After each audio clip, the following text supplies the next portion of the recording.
Então, hoje de manhã, nós falamos sobre isto um pouquinho, sobre nossa natureza pecaminosa. E nós queríamos tentar entender qual é o aspecto mais primordial da pecaminosidade humana. E nós tivemos uma luta, porque alguns teólogos dizem isso, o problema pior é descrença. E nós podemos citar alguns grandes pecados, mas certamente a opinião de Agostinho e de muitos outros é que o pecado é, acima de tudo mais, arrogância, orgulho na alma. E esta afirmação é importante. Mais uma vez, não sei se podemos provar exatamente qual é o maior problema da humanidade, se é descrença ou se é orgulho, mas de qualquer forma nós sabemos que é um grande problema e nós precisamos estar preparados para lutar contra estes grandes males. Eles consomem placas tectônicas. Você sabe o que é isso? Debaixo da terra existe 7 ou 15, eles não sabem exatamente, placas tectônicas. E em cima destes placas muito grandes, os oceanos e as terras, eles estão sendo suportados naquele base. E por isso tem terremotos às vezes. E estes grandes pecados, eles são como aquelas placas tectônicas. E nós devemos conhecer muito bem estes pecados para que nós podemos ir mais uma vez à luta contra eles. Então nós queremos neste sermão analisar o que a palavra de Deus tem a dizer sobre orgulho, para que nós podemos estar bem familiarizados com ele.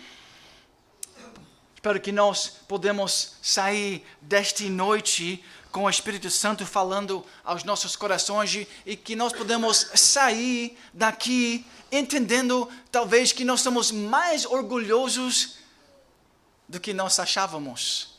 Não para simplesmente desanimar, mas às vezes o Espírito Santo faz isso. Ele quebra a gente, não porque é bom sempre estar quebrado, mas nós precisamos de confissão, arrependimento, né, em nossas vidas. Isso é importante para nós.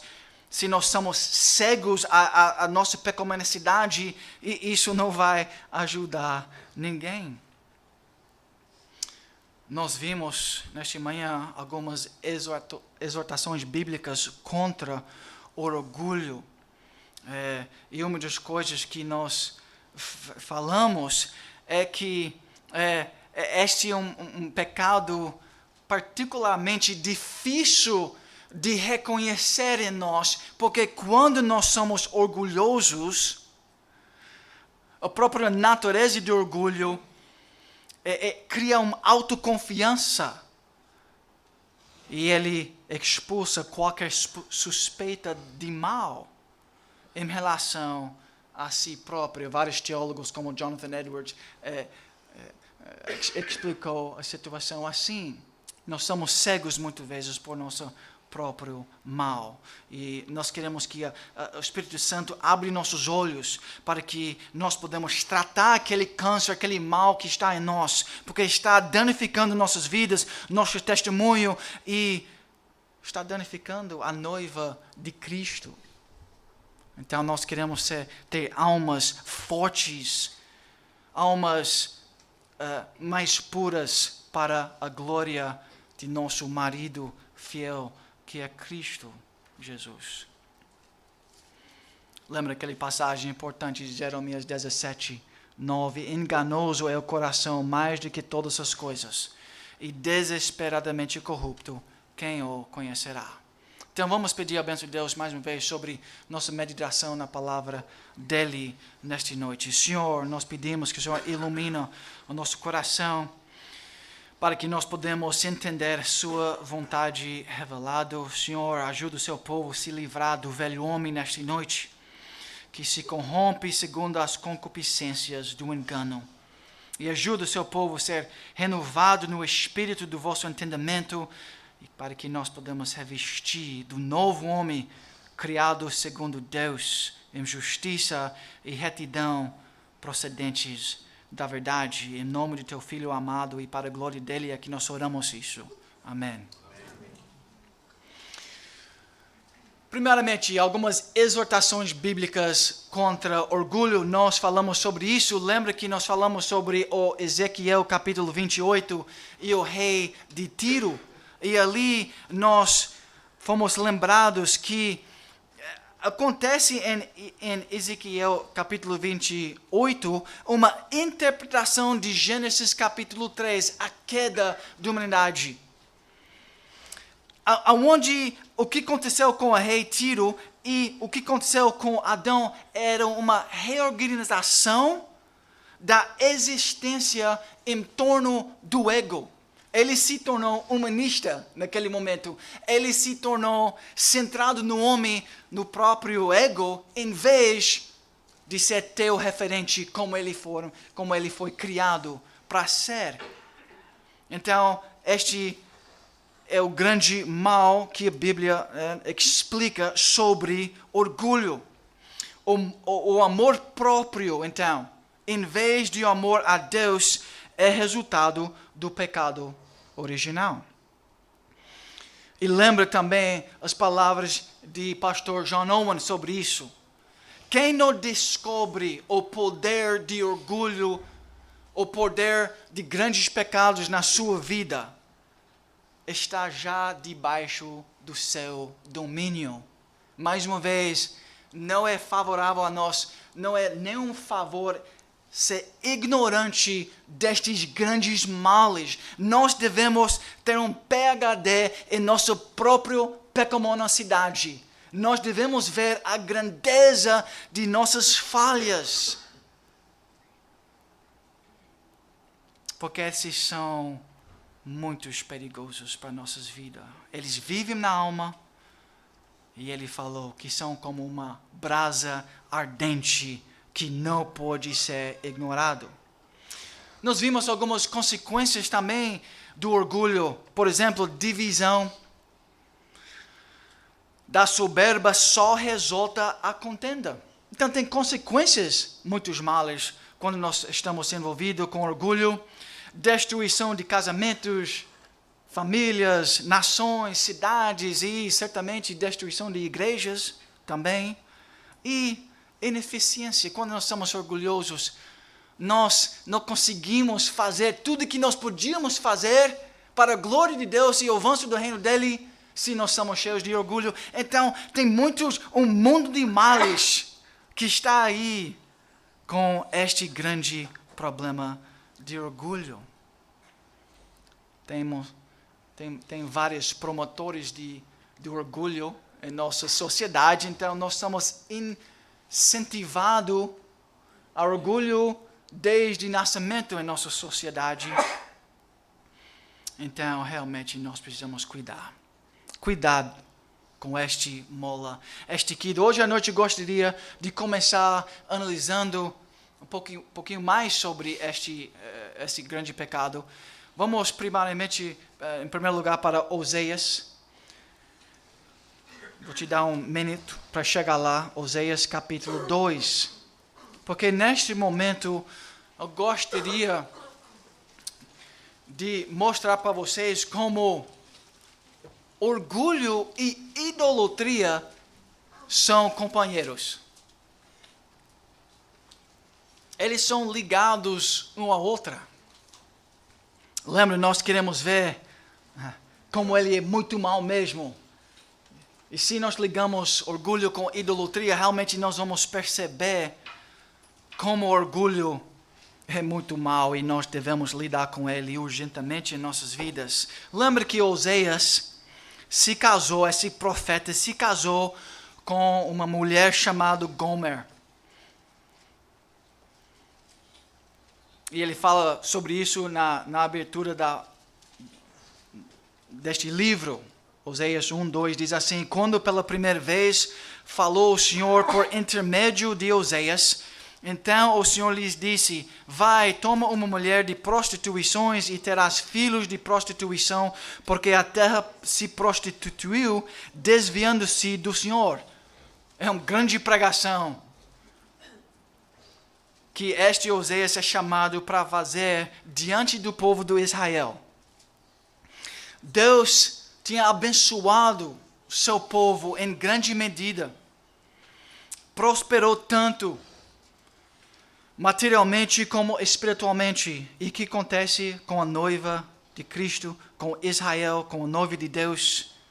Eles começaram a viver por prazer, autossatisfação em vez para a glória de Deus. Eles abandonaram o trabalho árduo, a moral e a integridade para viver por si mesmos. Eu quero que nós vemos isso, como isso funcionou em Oséias capítulo 2.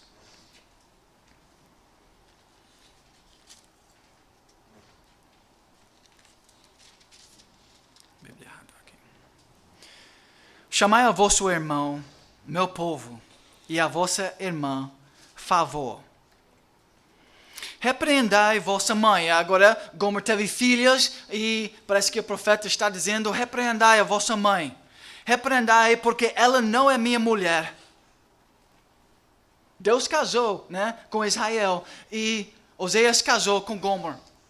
Mas com tanto adultério, ele não quer mais este povo. Pelo menos na argumentação ele está dizendo isso. Eu não sou seu marido para que ela afaste as suas prostituições de sua presença e os seus adultérios de entre os seus seios, para que eu não a deixe despida e a ponha como no dia em que nasceu e a torne semelhante a um deserto e a faça como terra seca e a mate a sede. E não me compadece de seus filhos, porque são filhos de prostituição. Pois sua mãe se prostituiu, aquele que os concebeu ouve-se torpemente, porque diz, irei atrás de meus amantes. Este sempre foi o problema de Israel, idolatria. Nesta linguagem, ela é uma adúltera. É o mesmo, né, sentido do que idolatria e adultério espiritual são sinônimos. Agora a imagem é de uma pessoa casada com o marido e ela vai atrás de várias amantes. Por quê? Olha quantas vezes ela vai repetir eu e mim, igual meu filho faz todos os dias, porque isso é nossa natureza. Vou atrás dos meus amantes que me dão o meu pão e a minha água, a minha lã e o meu linho, o meu óleo e as minhas bebidas. Por isso eu vou atrás desses outros amantes. Eu vou abandonar meu marido fiel porque eu percebi, ela acredita que os ídolos, os falsos maridos, podem cuidar dela. Ela vê os ídolos como um meio para obter as coisas para si, para ela mesma. Ela usa os ídolos para os seus próprios cuidados. Está vendo o que está acontecendo aqui? Os ídolos, na percepção dele, eles têm importância, sabe por quê? Porque ela confia neles. Eles podem trazer para mim sustento. Eles podem me trazer vida, alimento, óleo, e eu preciso deles para viver. Ela confia, ela tem fé. Está vendo a idolatria aqui? Ela tem fé nesses amantes. Portanto, eis que cercarei o seu caminho com espinhos. Agora o marido fiel dizendo, Deus dizendo, né, para Israel, eu cercarei o seu caminho com espinhos e levantarei um muro contra ela, para que ela não ache as suas veredas. Às vezes Deus manda sofrimento em nossas vidas também, né? Quando nós somos orgulhosos, é para nosso bem. Ele irá em seguimento dos seus amantes, porém não os alcançará. Buscá-los e sem contudo os achar, então dirá, irei e tornarei para o meu primeiro marido, porque melhor me ia então do que agora. Ela, pois, não soube que eu é que lhe deu o trigo, e o vinho, e o óleo, e lhe multipliquei a prata e o ouro, que eles usaram para Baal. Muito interessante, não é verdade isso, irmãos? Ela está confiando em dinheiro, sexo, prazer e tudo que este mundo tem a oferecer. E aquele sustento que ela estava achando que estava vindo dos falsos deuses, Deus está dizendo: foi eu, seu marido fiel, eu que te realmente dá vida. Você está confiando no dinheiro, mas sou eu que te dá vida. Você está confiando na comida, no governo e tudo mais, mas é eu que te sustenta. Portanto, tornar-me-ei e retirei a seu tempo o meu trigo e o meu vinho, e arrebatarei a minha lã e o meu linho, que lhe deviam cobrir a nudez. Agora descobrirei as suas vergonhas aos olhos dos seus amantes, e ninguém a livrará da minha mão. Farei cessar todo o seu gozo, as suas festas de lua nova, os seus sábados e todas as suas solenidades. Devastarei a sua vida e a sua figueira, de que ele diz: esta é a paga que me deram os meus amantes. Deus quer que ele perceba agora que estes falsos ídolos, eles não podem alimentar verdadeiramente sua alma, filha. Ele não criou você para ser sustentado por estas coisas. Então para de ir atrás deles. E ao longo da nossa vida, não é verdade, irmãos, que Deus também mostra isso para nós. Quando nós esquecemos do Evangelho de Deus, do reino de Deus, e nós vamos atrás de tantas coisas, e o que acontece às vezes? Uma grande depressão econômico. E nós percebemos que tudo que eu estava perseguindo é vão. E Deus faz isso pelo amor e não para nos maltratar, porque Ele quer que nossos corações voltem para Ele. E ali recebe o sustento e alegria, e não nessas outras coisas que o mundo pode oferecer. Esta é a paga que me deram os meus amantes. Eu, pois, farei delas um bosque, e as bestas feras do campo as devorarão. Castigá-la-ei pelos dias dos bailins, nos quais lhes queimou incenso, e se adornou com as suas arrecadas e com as suas joias, e andou atrás dos seus amantes, mas de mim se esqueceu, diz o Senhor.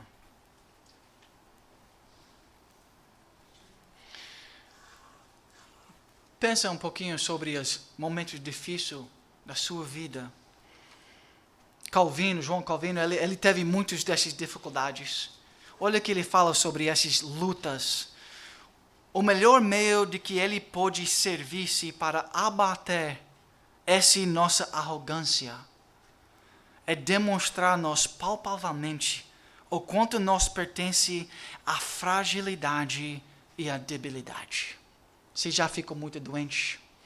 Quem sabe é Deus chamando, é Deus trabalhando ali para mostrar para nós nossa fraqueza, nossa dependência total no Criador, para que nosso coração nunca vai atrás, em primeiro lugar, da saúde, porque saúde é frágil, ele pode escapar e sair de qualquer momento. Portanto, Deus nos aflige ou com ignomínia, ou com pobreza, ou com perda de parentes, ou com doença, ou com outras calamidades, as quais, no que nos diz respeito, longe de poder sustentar-nos, logo sucumbimos. Assim, quebrantados, aprendemos a invocar-lhe o poder, o qual tão somente nos faz manter-nos firmes sob o peso das aflições. Então, amados, eu creio que nós devemos analisar e enxergar o grande valor, como Calvino está fazendo aqui, quem sabe entendendo melhor essa passagem, o grande valor da aflição para ajudar a gente nesta grande luta contra o orgulho. Ele é um inimigo tão forte que nós precisamos a ajuda de Deus. Quem sabe, por isso, Deus levanta pessoas para passar por grandes aflições, para que nossa igreja, nós podemos perceber o que está acontecendo. Ali no Iraque, onde outros cristãos estão sendo, mortos, eles estão sendo atacados violentamente. Nós podemos ver nosso irmão que tem 2 filhos que morrem no mesmo dia. E nós vimos pastor Paulo entrando num acidente e nós aprendemos que a vida é passageiro. E nós não temos nenhuma certeza do dia de amanhã. E por que isso? Que Deus, para os cristãos, para o povo dele, Ele vai usar todas essas experiências para arrancar de nós aquele orgulho, aquela pecaminosidade, aquela confiança nos ídolos, porque os ídolos podem trazer para mim o que eu acho que eu preciso, igual esta mulher. Não permite que esta mola esticada destrua sua vida, seja preparado para uma grande luta. Vamos, então, agora tentar definir um pouquinho mais, para compreender um pouquinho mais orgulho. Orgulho, na verdade, é uma mentalidade do eu. É um foco no eu. Eu quero que todos me sirvam. É uma busca de auto-reconhecimento e auto-exaltação. É eu querendo ser grande na visão dos homens e na minha própria visão. É o desejo de controlar e usar tudo para meu benefício. O orgulho ou esta auto-exaltação é exatamente o oposto que devemos fazer. Nós não fomos criados para auto-exaltação. Nós somos criados para exaltar nosso Deus. Mateus, quando Jesus está resumindo a lei, ele diz assim: amarás o Senhor teu Deus de todo o teu coração, de toda a tua alma e de todo o teu entendimento. Este deve ser nosso foco, teocêntrico. E segundo, amarás o teu próximo como a ti mesmo. Você já ama você naturalmente. É impossível um ser humano não nasce com esse auto-amor. Então amarás o teu próximo como a ti mesmo. Nós temos uma tendência, então, natural de buscar, em primeiro lugar, o reino do eu. Diariamente, isso é nossa preocupação. Braco, um pastor de alguns séculos atrás, ele diz assim: por natureza, o homem é uma criatura que aspira após a glória. Orgulhoso e vaidoso e tem grandes pensamentos de si mesmo. Ele é motivado por si próprio, está focado em si mesmo e deseja que o fim de tudo seja estimar, honrar, temer, servir e obedecer.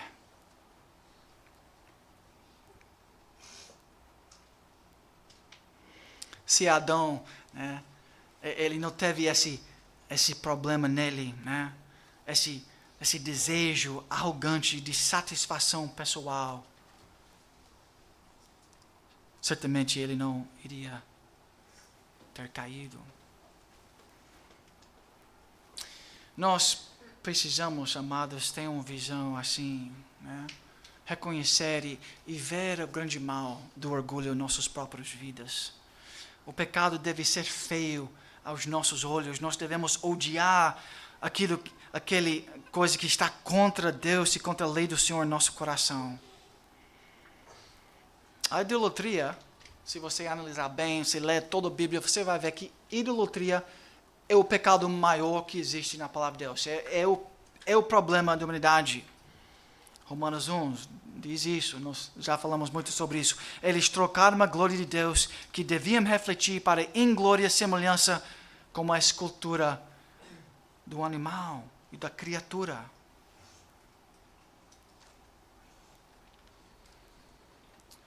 Não sei se nós lemos hoje de manhã um pastor chamado Tozer resumindo todo esse problema de idolatria e orgulho. Ele diz assim: o pecado tem muitas manifestações, mas sua essência é uma só.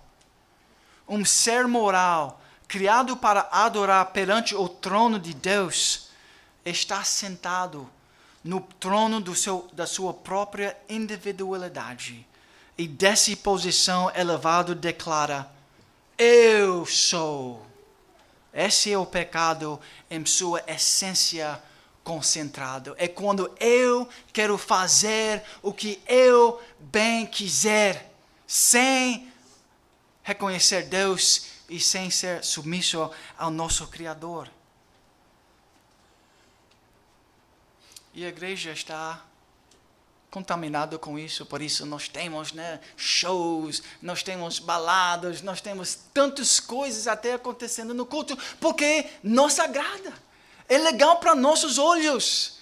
Deus é secundário.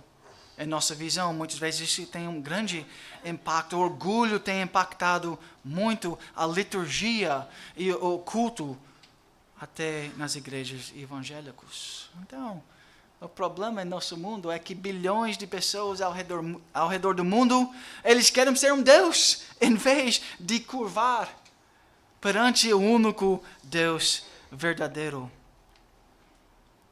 E em cada cidade ao redor do mundo, não é a mesma história?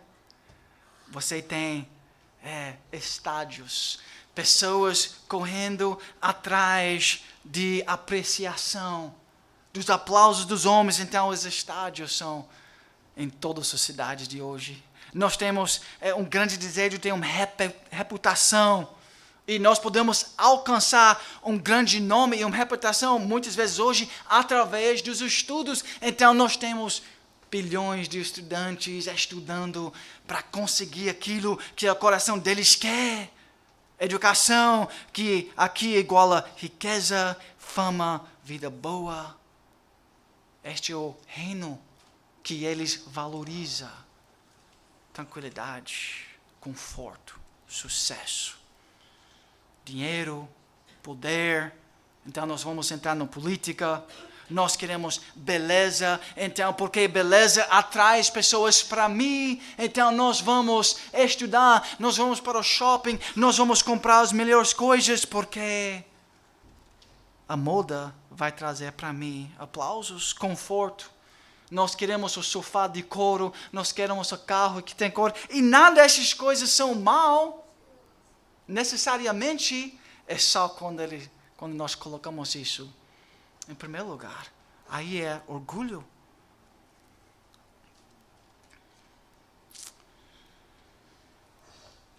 Nós temos visto várias, então, exortações contra o orgulho na palavra de Deus. Eu espero que tenhamos visto que este molesticado nos leva à idolatria, e isso é muito feio. Temos visto também uma definição e a importância do orgulho em nossa vida. Tentando chegar a uma conclusão a isto, nós vamos analisar agora algumas manifestações do orgulho em nossa vida, porque talvez você ainda está escapando e achando, mas eu não sou tão idólatra assim, e tudo que você falou, não está me impactando. Talvez é porque nós não colocamos isso ainda no cotidiano, para ver como é que ele mexe com nossas vidas. Vamos analisar então algumas manifestações do orgulho. E pastores ao longo dos séculos têm organizado esses tipos de princípios baseados na palavra de Deus. Eu não vou ter tempo de ler todas as passagens, mas ouvem o que alguns pastores como Baxter têm colocado e organizados quando ele estava estudando a Bíblia aplicada ao orgulho.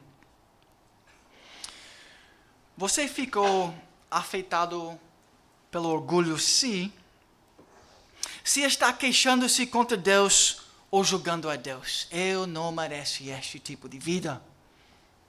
Você pode ter certeza que o orgulho está presente. Se falta gratidão, você é grato por tudo que você tem. Se não, você caiu nesse pecado. Se está vendo a si mesmo como melhor que os outros. A Bíblia fala muito sobre isso, não é verdade? Eu sou melhor do que os outros. Se essa é a sua visão de si mesmo, certamente o orgulho está no seu coração. Se tem uma visão superestimada da sua importância, habilidades e dons,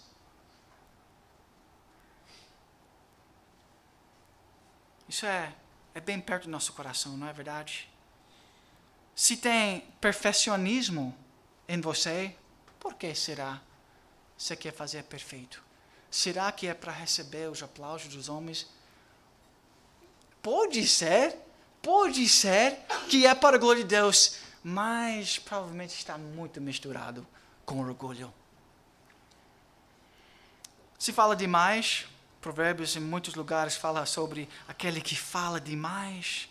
As pessoas espiritualmente orgulhosas falam frequentemente de quase tudo que percebem nos outros em termos extremamente severos e ásperos.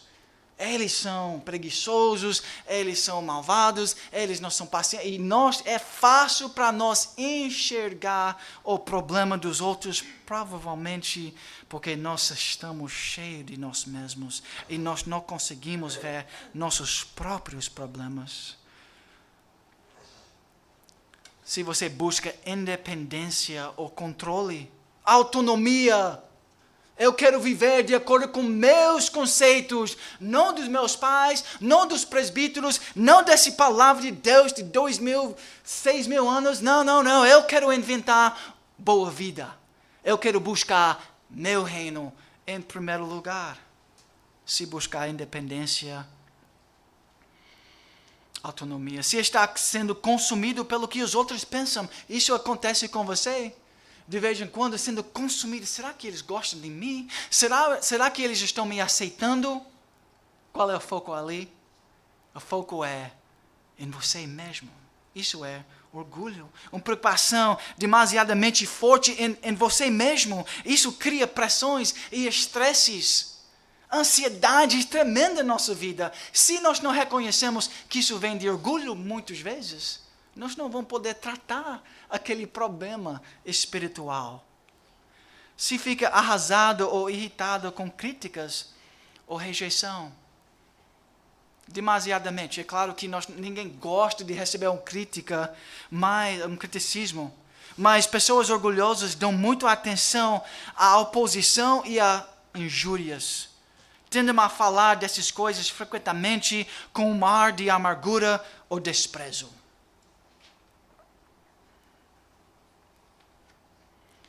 Na verdade, irmãos, que uma pessoa que acha sua identidade em Cristo, nós falamos um pouquinho sobre isso, que acha sua identidade em Cristo, não fica arrasado pelas críticas?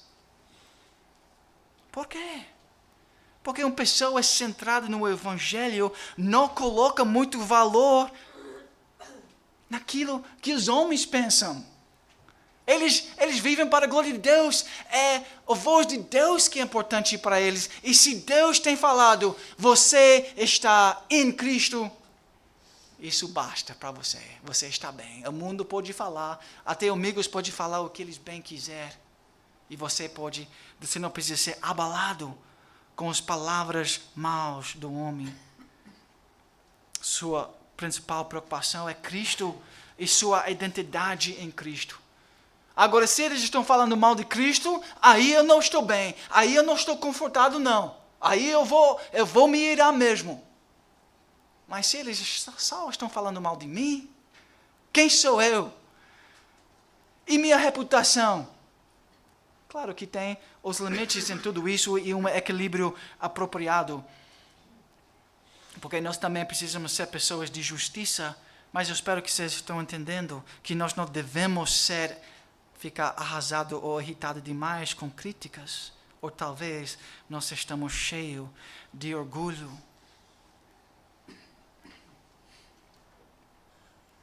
Se você está profundamente ofendido e ferido pelo homem, então talvez você é mais controlado pelo homem do que por Deus. Se você não é ensinável, ninguém pode me ensinar, eu não preciso pastor, eu não preciso da igreja. Se é faltoso em servir, isso é importante, né? Se é faltoso em servir, lembra aquela história que nós falamos hoje de manhã sobre o comandante George Washington, como ele desceu ali para ajudar. Aquilo, quando eu lembro daquela história, eu fico emocionado, mas a história de Jesus é bem mais impactante.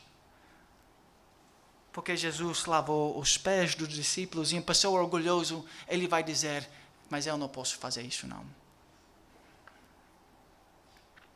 eu sou acima daquele tipo de atividade. Se tem falta de compaixão, se não admite quando está errado, quando não quer se submeter aos presbíteros e à igreja, certamente nós estamos contaminados com orgulho. Se lhe falta pedir perdão, não quero pedir perdão, se não ora biblicamente, está vendo? É uma lista muito grande. Espero que nós estamos vendo que talvez nós temos mais orgulho do que nós achávamos. Como é que nós finalmente tratar essa doença da alma? Mais uma vez, reconhecer e confessar o problema. Tem que reconhecer ele. Por isso eu queria trazer ele, diante de vós hoje, esta noite. Está vendo este orgulho que está dentro da sua alma? Vamos à guerra. Nós devemos estar sempre matando este brasa ardente. Caso contrário, ele vai nos queimar e ele vai matar a gente. Efésios 4 é muito claro da maneira que nós devemos lutar contra a pecaminosidade, como nós crescemos. Nós precisamos reconhecer o problema e nós precisamos despojar isso de nossas vidas. Essas são as palavras do apóstolo Paulo. Despojais. Retirar ele da sua vida. Orgulho. Mas não é só isso, nós precisamos revestir com Cristo o novo homem. Isso quer dizer com humildade. Jesus falou assim: tomai sobre vós o meu jugo e aprendei de mim, porque sou manso e humilde de coração, e achareis descanso para a vossa alma. Não é isso que nós precisamos, nossa alma precisa de descanso. Jesus diz, um espírito humilde. Aquela ideia, coloca na sua mente, eu quero que um artista me desenhe uma senhora velha ou um homem bem quebrado, varrendo o pó na igreja. E diz assim, eu estou contente para fazer aquilo. Isso vai trazer uma tranquilidade para a sua vida. Humildade não é fraqueza. A pessoa humilde repousa sobre o poder e a graça de Deus. Ele não busca o louvor dos homens, ele não está triste se ele não recebe elogios, ele não está feliz porque ele recebe o louvor dos homens. Isso não é uma posição fraca. É uma posição que fica descansado em Deus.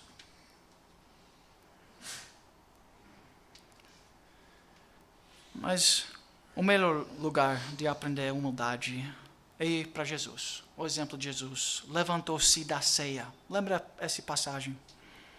Tirou a vestimenta de cima e, tomando uma toalha, cingiu-se com ela. Depois deitou a água na bacia e passou a lavar os pés aos discípulos e a enxugá-los com a toalha com que estava cingido. Aproximou-se, pois, de Simão Pedro, e este lhes disse: Senhor, tu me lavas os pés a mim? Que loucura é isto? Mas é assim que Cristo agiu ali. Ele obedeceu os 10 mandamentos perfeitamente.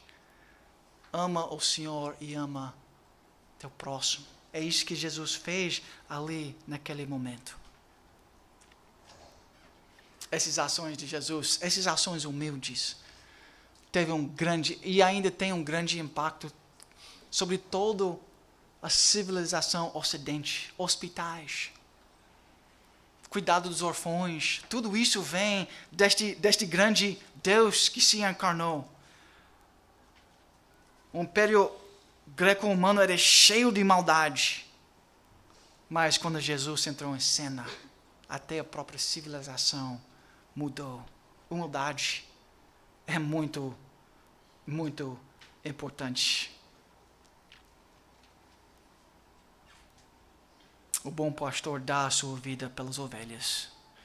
Isso é que todo servo de Cristo deve fazer. Vamos dar nossas vidas para o nosso próximo. É uma luta, é difícil isso. Requer humildade. E você não vai ter força para fazer isso. Então, por isso, todos os dias vocês vão ter que lembrar estas palavras. E nós vamos finalizar com essas palavras. Por favor, ouve. Que eu não estou ensinando aqui santidade por esforço pessoal ou moralismo. O caminho foi aberto, diz um pastor, de acordo com a Bíblia, por um ato de Deus. Quando mais de 2000 anos atrás, fora dos muros de Jerusalém, o Filho Eterno foi oferecido como um sacrifício pelos pecados dos homens.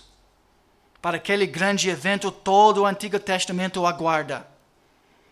E nesse evento, todo o Novo Testamento encontra seu centro e núcleo. Salvação, então, de acordo com a Bíblia, não é algo que foi descoberto, não é algo que você faz, mas algo que aconteceu. Um evento. Daí a singularidade da Bíblia e da religião cristã, a ideia de que orgulho é ruim e que humildade é boa, pode ser encontrada em qualquer religião do mundo. Mas não há cristianismo verdadeiro nessas religiões. Porque o cristianismo depende não de um complexo de ideias, mas sim da narração de um evento. Sem esse evento, o mundo, no ponto de vista cristão, é completamente escuro. E a humanidade está perdida sob a culpa do pecado. Então, irmãos, em resposta à grande ação de Deus na cruz de Carvalho, por isso, e unicamente por isso, luta contra o orgulho e se revestir com humildade para a glória de Deus. Vamos fechar na oração. Senhor nosso Deus e Pai, nós somos expostos diante de Ti por causa da Tua palavra. Senhor, reconhece nossa vaidade, nosso orgulho. Nada disso é escondido de Ti. Senhor, nós queremos ver este grande mal em nós com mais clareza. Nós pedimos que Teu Espírito Santo continue agindo em nossos corações, fazendo que nós tornamos cada vez mais humildes, cada vez mais aquelas pessoas que odeiam o orgulho, e pessoas que são cada vez mais dedicadas a Teu nome, ao Teu louvor. Perdoa-nos, Senhor, quando nós não enxergamos a beleza de Cristo e a glória do Evangelho em nossas vidas e nós vamos atrás de várias amantes para satisfazer nosso ego. Perdoa-nos e livra-nos desse mal. Em nome de Jesus aqui nós oramos. Amém.